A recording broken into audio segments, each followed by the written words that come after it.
नमस्कार दोस्तों, मैं एएसबी चैनल में अजय सिंह आपका स्वागत करता हूं।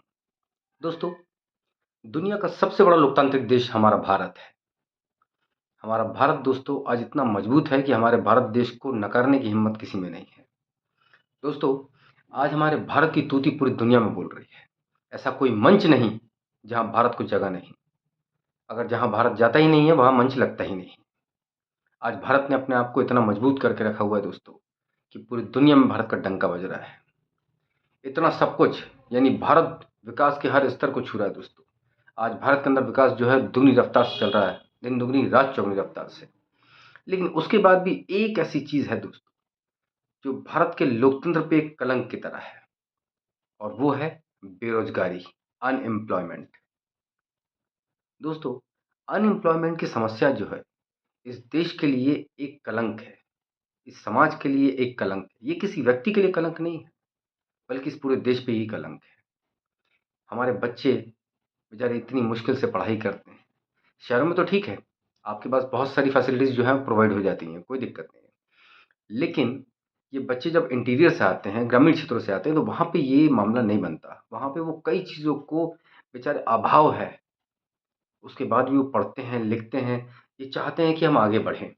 लेकिन होता क्या है दोस्तों, बेचारे उनके माता-पिता जो हैं, वो कई चीज़ें अपनी गिरवी रख के, बेच के बच्चों को पढ़ाते हैं कि हमारा बच्चा कुछ जीवन में करेगा। लेकिन उसका परिणाम क्या निकलता है? बच्चा सब कुछ पढ़ने के बाद भी बेरोज़गार घूमता रहता है। कुछ है ही नहीं बच्चे के पास, दर-बदर भटकता रहता है कि कहीं से रोज़गार मिल जाए, कुछ हो जाए, लेकिन ऐसा नहीं हो पाता। एक प्रदेश, दूसरा प्रदेश, ऐसे जाते हुए लोग खूब पढ़ाई करते हैं। हम वहाँ रुक के पढ़ाई करें, हम यहाँ रुक के पढ़ाई करें, कोई कहता है वहाँ चले जाओ, वहाँ से जो पढ़ के जाता है उसकी नौकरी लग जाती है। बेचारे वहाँ भी जाते हैं, कई लोग अपना खेत बेच देते हैं, घर बेच देते हैं, लेकिन फाइनली क्या है? उसका आउटपुट क्या निकलता है? कुछ भी नहीं। दोस्तों, मेरा कहना ये है कि बेरोज़गारी की स्थिति जब सरकार को मालूम है कि इतनी बदतर है, तो सरकार इस पे कोई कदम क्यों नहीं उठाती? सरकार को उठाना चाहिए। बेरोज़गारी एक ऐसी स्थिति में है, या बेरोज़गारी एक ऐसी स्थिति है दोस्तों जिसमें कोई व्यक्ति सक्षम होते हुए चालू मज़दूरी दर पर काम करने का इच्छुक है, लेकिन उसको काम ही नहीं मिल रहा है, ये बेरोज़गारी होती है। मतलब हम तो चाहते हैं कि हम काम करें, काम मिल ही नहीं रहा, कहाँ जाएँ? इस बेरोज़गारी की स्थिति ने इतना विकराल रूप ले लिया है दोस्तों कि अब बड़ा मुश्किल लगता है कि यार कैसे होगा ये सब कुछ? क्यों आई बेरोज़गारी? दोस्तों, भारत के अंदर बेरोज़गारी की स्थिति इतनी बढ़ी कैसे? क्या कारण था उसका? एक कारण नहीं दोस्तों, बहुत सारे कारण हैं। पहली बात, तीव्र जनसंख्या वृद्धि। पूरे भारत की हर समस्या की जननी, हर समस्या की जड़, तीव्र जनसंख्या वृद्धि। जनसंख्या बढ़ती गई, बढ़ती गई, बढ़ती गई। भगवान की देन, अल्लाह की देन। हुआ क्या? सब चीज़ें कम पड़ गईं। कहाँ से लाएँ इतनी नौकरी? जब जनसंख्या इतनी होगी, आज आप हमारे देश की पॉपुलेशन आपको मालूम है कितनी है? 150 करोड़। 150 करोड़ लोगों को रोज़गार, नौकरी देना संभव है? नहीं है। लेकिन इस पे हम काम कर सकते हैं, हम आगे बात करेंगे। उसके बाद निम्न तकनीकी स्तर, निम्न कौशल स्तर मान लीजिए। कौशल स्तर क्या है आपके पास? हम अपने बच्चों को ऐसी स्टडी बिल्कुल नहीं करवाते जिनसे उन्हें कोई स्किल्ड हो जाए वो, या कुछ स्किल उनके पास हो। ये भी कहीं न कहीं बेरोज़गारी का बहुत बड़ा कारण है कि अगर आदमी स्किल्ड होगा तो उसको काम मिलेगा। स्किल्ड करना चाहिए गवर्नमेंट को।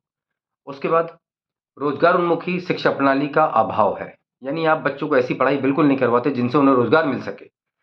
भाई 10 तक आप पढ़ा रहे हैं कि दुनिया गोल है या चपटी है, बाबर भारत कब आया था, मुगलों ने क्या किया, सल्तनत काल में क्या हुआ, इससे क्या करना हमें? भाई ये 10 तक बहुत अच्छा लगता है, 10वीं तक तो ये बहुत अच्छा है, लेकिन 10वीं के बाद इसका आप क्या करेंगे? ये कहाँ काम आ रहा है? ये कहीं काम नहीं आ रहा दोस्तों।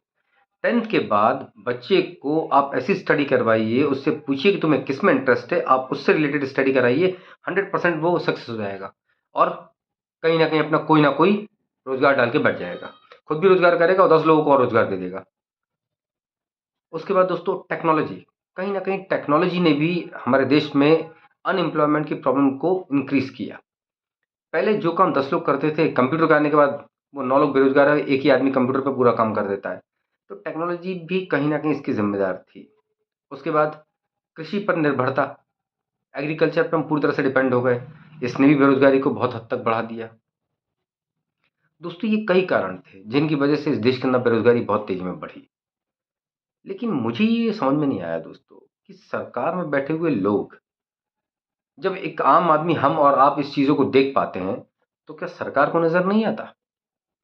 दोस्तों मुझे आज भी इस बात का विश्वास है कि अगर सरकारों ने इस बात को ध्यान दिया होता, तो बेरोजगारी की स्थिति बद से बदतर इस देश में कभी नहीं होती। इन्होंने ध्यान ही नहीं दिया, जबकि देना चाहिए था। खैर, मैं अभी भी ये मानता हूं कि अभी भी देर हुई नहीं है। अभी भी अगर सरकार चाहे और कुछ स्टेप्स ले, तो हमें बेरोजगारी से छुटकारा मिल सकता है। सरकार को पहला तो ये करना है कि जो बच्चे कॉम्पिटिटिव एग्जाम की तैयारी करते हैं, उन बेचारों को ये पेपर लीक जो हो रहे हैं, इनसे पहले तो निजात दिलवाइए। ये पेपर लीक जो है, ये एक श्राप है।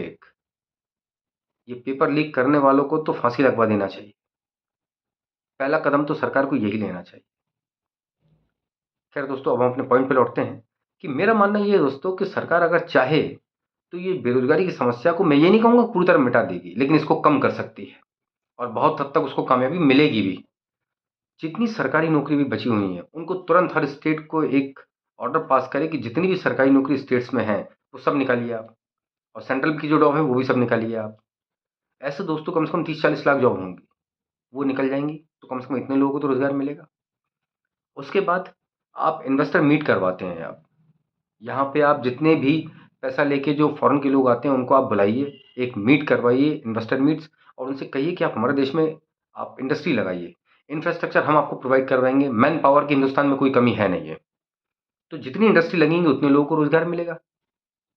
उसके बाद आप बच्चों को किसी फील्ड में स्किल्ड कीजिए। स्किल्ड करने के बाद जब वो वेल ट्रेंड होंगे, तो वो खुद का काम कर सकते हैं। रोजगार उन्मुखी आप उन्हें शिक्षा दीजिए और स्ट्रिक्टली इसको फॉलो कीजिए। ये आप नई शिक्षा नीति के अंदर डाल दीजिए। वैसे तो डाला हुआ है, लेकिन ये स्ट्रिक्टली फॉलो होता नहीं है कि 10th के बाद आप बच्चों को वही पढ़ाइए जिसमें बच्चे को इंटरेस्ट है, जिससे उसे रोजगार मिले, और वो रोजगार खुद करे और दूसरे 10 लोगों को और दे रोजगार। वो आपसे नौकरी ना मांगे, बल्कि दूसरों को नौकरी दे। ये बहुत अच्छी चीज़ है।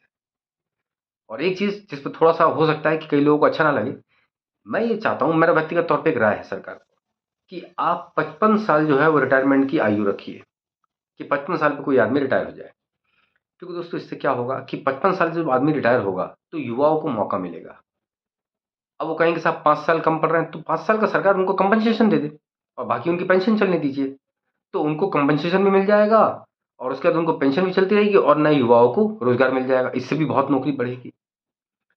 और सबसे बड़ी बात कि जो व्यक्ति स्किल्ड है या अपना रोजगार स्थापित करना चाहता है, जिसको आपने वेल ट्रेंड किया हुआ, वेल ट्रेनिंग दी हुई है आपने, आजकल चल भी रहा है प्रधानमंत्री कौशल विकास योजना और 10 तरीके की दक्ष योजना, ऐसी कई योजनाएं चल रही हैं सरकार की तरफ से।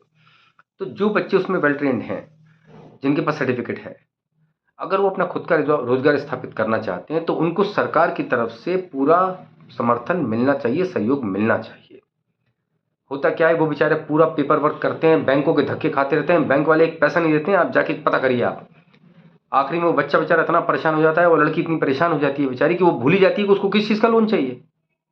बैंक वाले घुमा घुमा के उसको पागल कर देते हैं। तो सरकार को इसकी मॉनिटरिंग करना चाहिए। सरकार को बैंकों से बोल देना चाहिए कि इस टाइप का जो भी बच्चा आएगा उसको लोन आपको पास करना है। आप इन मामलों में अब्रॉड देखिए, फॉरेन कंट्री को, विदेशों में यही होता है। अगर कोई किसी बच्चे के पास कोई नया आइडिया है, वो लेके बैंकों में जाते हैं, तो बैंक उसको सपोर्ट करती है, कहती है आप चिंता मत करिए, जितना पैसा चाहिए हम आपको देंगे, आप अपना एस्टैब्लिश कीजिए, जो भी आपको कंपनी एस्टैब्लिश करनी है या फैक्ट्री एस्टैब्लिश करनी करिए आप। तो ये इंडिया के अंदर भी होना चाहिए। ये सब करके देखिए आप, मेरा विश्वास है कि भारत में बेरोजगारी खत्म तो नहीं होगी, लेकिन कम जरूर हो जाएगी और धीरे धीरे एक दिन खत्म भी होगी। बस सरकार चाह ले, क्योंकि देखिए पूरा खेल चाहत का ही है। जब आदमी चांद पे जा सकता है अपनी चाहत के दम पे, तो ये तो नौकरी देना है, कोई बड़ी बात नहीं। इसलिए आप इन सबको करिए और आप देखेंगे कि आप धीरे धीरे अपने आप कामयाब हो जाएंगे। इससे कई फायदे हैं दोस्तों।